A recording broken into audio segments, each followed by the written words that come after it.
नमस्कार, मैं हूं अंकुर और आप देख रहे हैं सत्य हिंदी का न्यूज बुलेटिन। एक नजर अब तक की सुर्खियों पर। ट्रांसपेरेंसी इंटरनेशनल की 180 देशों की करप्शन की रिपोर्ट मंगलवार को जारी हो गई। इसके मुताबिक भारत में 2023 में भ्रष्टाचार बढ़ा है। रिपोर्ट के करप्शन परसेप्शन इंडेक्स में भारत 2023 में 93वें स्थान पर आ गया है, जबकि एक साल पहले 2022 में भारत 85वें स्थान पर था। इस रैंकिंग में एक नंबर पर रहने वाले देश में कम भ्रष्टाचार है और 180वें नंबर पर रहने वाले देश में सबसे ज्यादा भ्रष्टाचार है। बता दें, एनडीए के कार्यकाल में सबसे अच्छी स्थिति 2015 में रही, तब भारत वर्ल्ड रैंकिंग में 76वें स्थान पर था। इसके बाद 2016 में 79 पर पहुंच गया, 2017 में 81 स्थान पर पहुंच गया। इसके बाद पीएम मोदी के न खाऊंगा न खाने दूंगा पर सवाल उठने लगे हैं। संसद सुरक्षा तोड़ने के केस में गिरफ्तार 6 में से 5 लोगों ने पटियाला हाउस कोर्ट को बहुत कुछ बताया है। उन्होंने कहा कि उन्हें अपराध कबूल करने और राजनीतिक पार्टियों के साथ अपने संबंध को मानने के लिए बिजली के झटके दिए गए। उन्होंने ये भी कहा कि उनसे 70 कोरे कागजों पर हस्ताक्षर कराए गए। उन्होंने कहा कि उन पर एक राजनीतिक दल के नाम लेने का दबाव डाला गया था। वाराणसी की अदालत ने ज्ञानवापी मस्जिद के मामले में हिंदू पक्ष के समर्थन में फैसला सुना दिया है। वाराणसी की अदालत ने हिंदू पक्ष को ज्ञानवापी मस्जिद के व्यास तहखाने में पूजा का अधिकार दे दिया है। हिंदू पक्ष के वकील विष्णु शंकर जैन ने मीडिया से बात करते हुए कहा, जिला प्रशासन को 7 दिन के अंदर पूजा कराने के लिए इंतजाम करने को कहा गया है।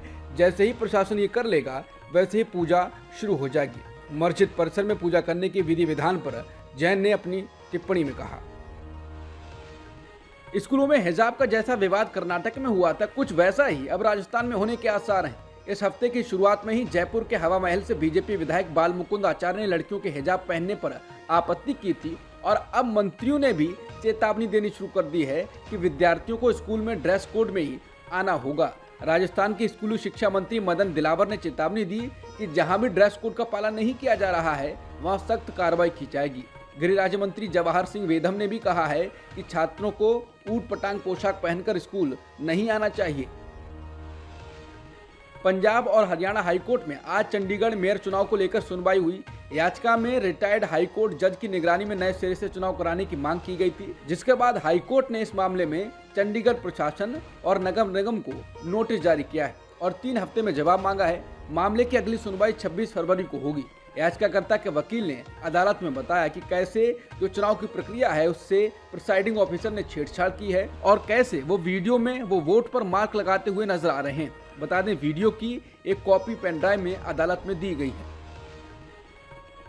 शराब घोटाला मामले में ईडी ने दिल्ली के मुख्यमंत्री अरविंद केजरीवाल को एक बार फिर समन जारी किया है। ईडी ने केजरीवाल को पूछताछ के लिए 5वीं बार समन भेजा है। इससे पहले भेजे गए ईडी के समन को मुख्यमंत्री केजरीवाल ने बदले की कार्रवाई बता दिया था। मंगलवार को चंडीगढ़ के मेयर चुनाव के नतीजों को लेकर अब प्रियंका गांधी ने कहा है कि चंडीगढ़ मेयर चुनाव में लोकतंत्र को जिस तरह से कुचला गया है वो पूरे देश के सामने है। देश की जनता देख रही है कि एक नगर निगम तक की व्यवस्था में भी विपक्ष और जनता की आवाज को खुलेआम दबाया जा रहा है। अगर स्थानीय निकायों में वो इस हद तक जा सकते हैं तो राज्य और केंद्रीय चुनावों में जनता भरोसा कैसे करे।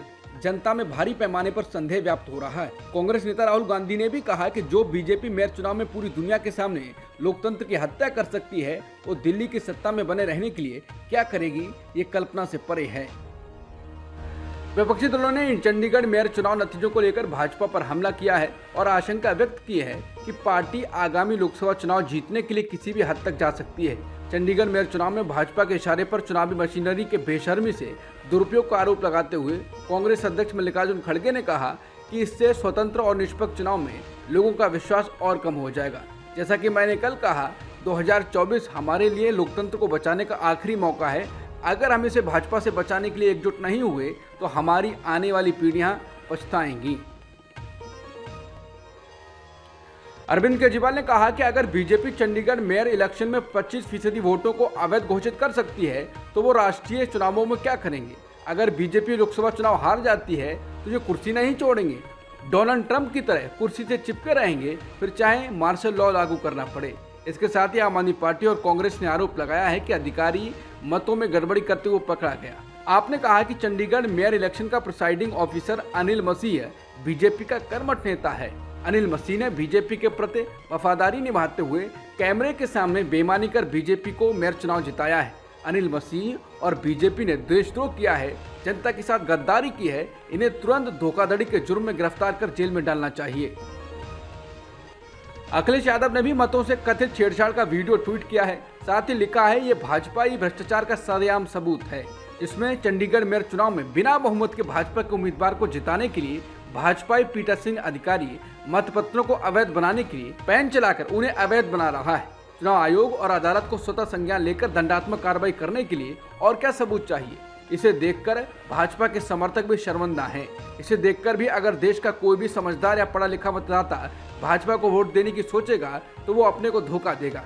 समर्थन करने का मतलब न खुद को ठगना होता है, न सब जानते समझते हुए खुद को लुटने देना होता है।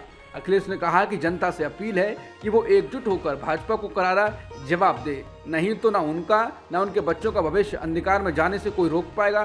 देशभक्ति दिखाइए, भाजपा को हटाइए।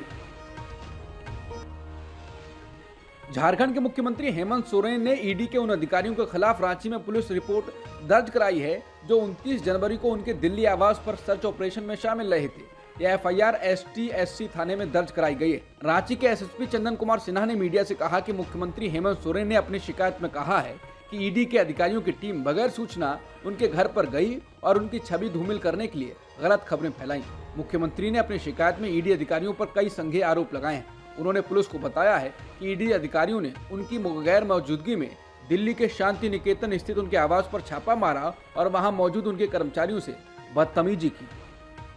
झारखंड के मुख्यमंत्री हेमंत सोरेन मंगलवार दोपहर रांची पहुंचे। 36 घंटों से वो कहां थे इसकी कोई जानकारी नहीं थी। ईडी की तमाम कोशिशों के बाद भी वो सीएम को पूछताछ के लिए खोज नहीं सकी थी। बुधवार को सीएम हेमंत सोरेन ईडी के सामने पेश होंगे और उनसे ईडी की एक टीम कथित मनी लॉन्ड्रिंग के एक केस में पूछताछ करेगी। लेकिन इससे पहले मंगलवार की देर रात उन्होंने अपने विधायकों के साथ बैठक की। बिहार के मुख्यमंत्री नीतीश कुमार के बाद जदयू नेता ललन सिंह ने भी राहुल गांधी को घेरा है। राहुल गांधी ने मंगलवार को पूर्णिया में हुई रैली के दौरान नीतीश कुमार को जातिगत सर्वे और एनडीए में जाने के मुद्दे पर घेरने की कोशिश की थी। इसके बाद ललन सिंह ने कहा है कि आपने कहा है कि आपके दबाव में बिहार में जाति आधारित गणना करवाएगी। इतना बड़ा असत्य हो ही नहीं सकता। शायद आपको पता नहीं है कि नीतीश कुमार जी कभी किसी के दबाव में काम नहीं करते हैं। ललन सिंह ने अपने एक्स पोस्ट के आखिर में राहुल गांधी के भविष्य पर तंज करते हुए कहा कि अगर असत्य का सहारा लीजिएगा तो प्रधानमंत्री बनने का आपका सपना कभी पूरा नहीं हो पाएगा। पाला बदलकर एनडीए में जाने के बाद बिहार के मुख्यमंत्री नीतीश कुमार ने एक बार फिर से विपक्षी दलों के गठबंधन इंडिया पर निशाना साधा है। नीतीश कुमार ने मीडिया से बातचीत के दौरान कहा कि उन्होंने इस गठबंधन के लिए दूसरा नाम दिया था, लेकिन फिर भी इंडिया नाम रख दिया गया। उन्होंने कहा, हमने कितनी कोशिशें की, उन्होंने आज तक एक भी काम नहीं किया। आज तक ये भी तय नहीं किया कि कौन पार्टी कितनी सीटों पर लड़ेगी। हम तो फिर छोड़ दिए और छोड़कर फिर हम उनके साथ आ गए जिनके साथ पहले से थे। अब सब दिन हम इधर ही रहेंगे। नीतीश कुमार ने कहा कि वो बिहार के विकास के काम में लगे रहते हैं और आगे भी लगे रहेंगे। नीतीश कुमार से जब पूछा गया कि क्या राहुल गांधी बिहार में हुए जातिगत सर्वेक्षण का श्रेय ले रहे हैं, तो उन्होंने कहा, जातिगत सर्वेक्षण कब हुआ, क्या आप भूल गए हैं? मैंने ये 9 पार्टियों की मौजूदगी में किया। 2019-2020 में मैंने सभा से लेकर विधानसभा तक हर जगह जातिगत सर्वेक्षण की बात की। अब ये लोग झूठा क्रेडिट लेते रहे हैं। छोड़िए इस बात को, इसकी कोई वैल्यू नहीं है। जब नीतीश कुमार से सवाल पूछा गया कि तेजस्वी यादव कह रहे हैं कि जो उन्होंने 17 महीने में कर दिखाया वो आपने 17 साल में नहीं किया, इस पर नीतीश कुमार ने तेजस्वी यादव को निशाने पर लिया और कहा, फालतू बात बोलता है हूँ, आप तो बच्चे थे ना उस समय। पूछिए उन लोगों से 2005 से पहले क्या स्थिति थी। कोई घर से बाहर निकलता था जी? वो नौकरी दिया है, हम सबको नौकरी दे रहे थे। हमने कितनी नौकरी दी है, हमने इतना काम किया है। प्रधानमंत्री मोदी की ओर से संसद में हंगामा करने वाले सांसदों को लेकर दिए गए बयान पर कांग्रेस अध्यक्ष मल्लिकार्जुन खड़गे ने प्रतिक्रिया दी है। पीएम मोदी ने कहा था कि सांसदों को संसद में हुड़दंग नहीं मचाना चाहिए। बजट सत्र की शुरुआत बुधवार से हुई है। इस दौरान जब खड़गे संसद परिसर में पहुंचे तो मीडिया ने प्रधानमंत्री मोदी के बयान पर सवाल किया। इस पर उन्होंने कहा, बहुत ही डिसिप्लिन आदमी हैं, रूल्स फॉलो करते हैं, संविधान फॉलो करते हैं, उनकी सलाह माननी चाहिए।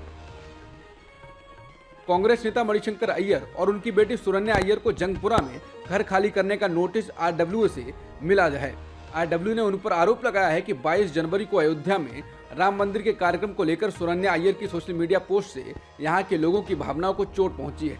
आरडब्ल्यू द्वारा भेजे गए नोटिस में कहा गया है कि उन्हें ऐसी गतिविधियों में शामिल नहीं होना चाहिए जो शांति भंग कर सकते हैं या अन्य निवासियों की धार्मिक भावनाओं को ठेस पहुंचाते हैं। नोटिस में कहा गया है कि हम यहाँ रहने वालों के ऐसे शब्दों की तारीफ नहीं कर सकते हैं जो कॉलोनी में शांति भंग कर सकते हैं या बाकी निवासियों की धार्मिक भावनाओं को ठेस पहुंचाते हैं। मद्रास हाईकोर्ट की मदुरै पीठ ने आदेश दिया कि गैर हिंदुओं को पलानी मुरुगन मंदिर के ध्वज स्तंभ से आगे जाने की अनुमति नहीं है।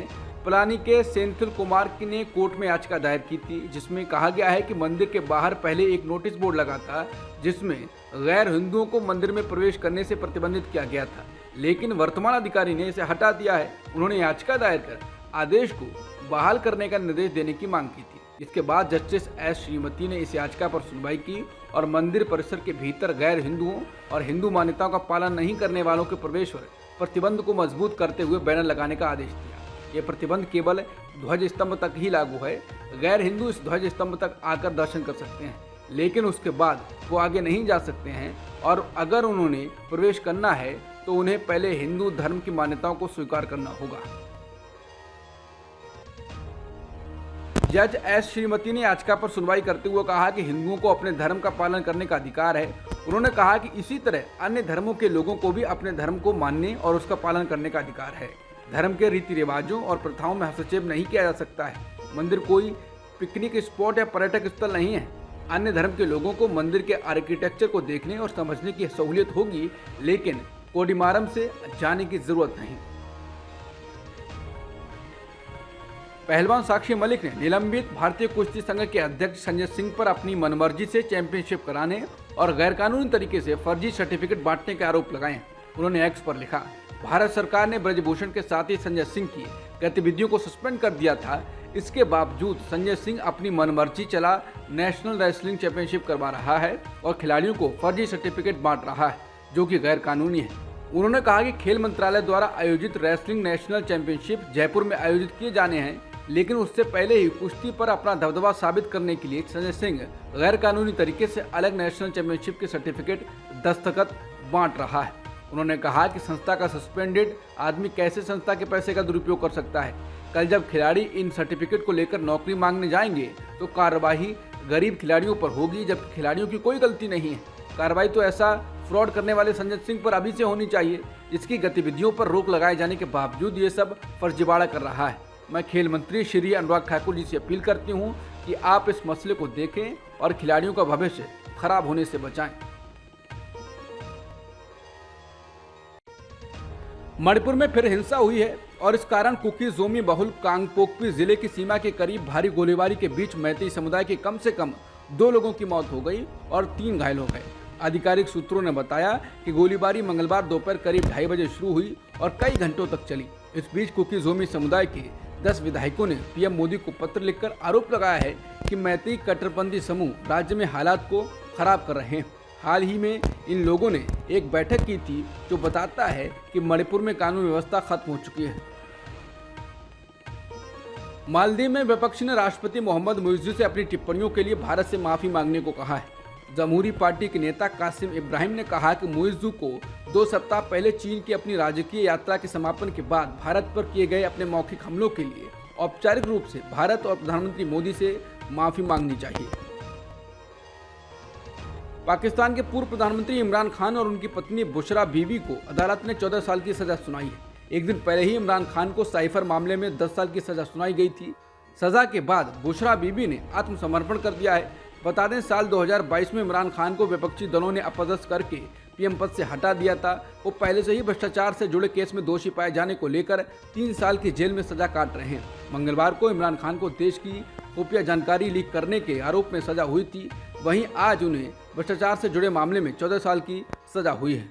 अब तक की सुर्खियों में इतना ही। बाकी खबरों के लिए बने रहिए सत्यहिंदी.com के साथ।